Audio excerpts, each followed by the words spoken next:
Жалпы байлыққа қатысты қиыншылықтар қайдан және қашан пайда болды? Біз бұл әлемді кішірейтіп, тарылтып көреміз. Қазір менің сөзімді әркім әртүрлі түсініп отыр. Әлемде ақша да, байлық та, атақ та барлық адамға жетеді. Бірақ адамдардың сол ризықты алуға өзіне бейсаналы рұқсат бермейтінін сезінбейді. Ақшаға қатысты сценарий түрлері. Заманымыздың сценарийі: ақша үшін күрес, араздасу, ұрыс, менталитет. Ақша көп болса, тіл көз болады деп қорқу, көре алмаушылық. Діни: ақшам көп болса, мен күнәһар боламын. Байлар оңбағандар, байлық тек жаман адамға ғана тиесілі. Кедей адам жұмаққа барады. Қоғамдық: мектепте байдың балаларын жек көретін, көрген кино, көрген сериалдардан да алынады. Үнемі бай адам сараң, ақымақ, жаман адам бейнесінде, ал кедей үнемі адал, жақсы адам болып бейнеленген. Ертегілер: шық бермес шығайбай мен алдар көсе, бай мен кедейдің айырмашылығы. Осының барлығы біздің бала, бейкүнә, әркімге сенгіш, таза жүрегімізге әсер етпейді деп ойлайсыз ба? Әрине, бала жүрек жақсы болғысы келеді. Сондықтан жаңағы ақылды кедей рөлін таңдайды. Өзінің мүмкіндігін түсінбей күн кешеді. Ал ниетке келетін болсақ, ниетті рационалды ниет, яғни саналы ниет деп атауға болады.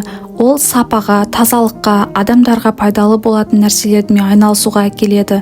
Барлық нәрсе бізді кедей болуға астыртын насихаттап жатырғанын байқадыңыздар. Ақшадан қорған деген бағдарлама жазып жатыр. Негізі ақша сіздің қай қасиетіңіз басым екенін көрсетеді. Егер арам ниетті болсаңыз, немесе адал болсаңыз, қолда бар кезде, яғни бай болған кезіңізде көрсетеді. Саналы түрде бай болғымыз келеді, ал бейсаналы түрде жоқ, өліп қаласың деген ойлар бірімен бірі арпалысып жатады. Хадистерде сахабалар ниеттерін 40 жыл дұрыстаған деген түсінік бар. Адамның ойына күніне 70 000 түрлі ой кіріп шығады екен. Оның көп бөлігі жағымсыз болып келеді, яғни сізді қорғау мақсатында бөлінетін ойлар екен. Ойды ретке келтіру үшін де білім керек. Ол үшін күнделікті жұмыстану қажет.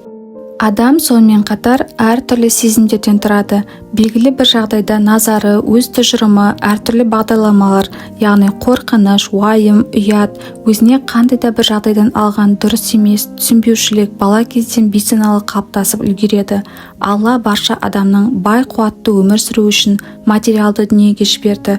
Бар адам жомарт болады, білімге ақша құя алады, мектеп, сауықтыру орындарын салғызып, көмек бере алады, садақа береді, еңбекті дәріптейді. Бұл мүмкіндікті алдымызға әкеліп қойсады, бай болмау Аллаға деген сенімнің жоғалғандығын білдіреді. Өзіңіздің бай болсаңыз, қай қасиетіңіз басым болатынын білгіңіз келсе, мына сұраққа жауап жазыңыз.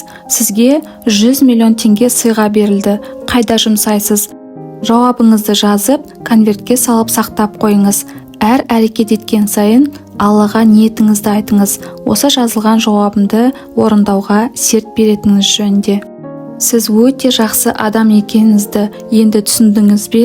Міндетті түрде бай болыңыз. Сізден басқа бұл жазылған дүниені ешкім орындай алмайтынын есіңізде болсын.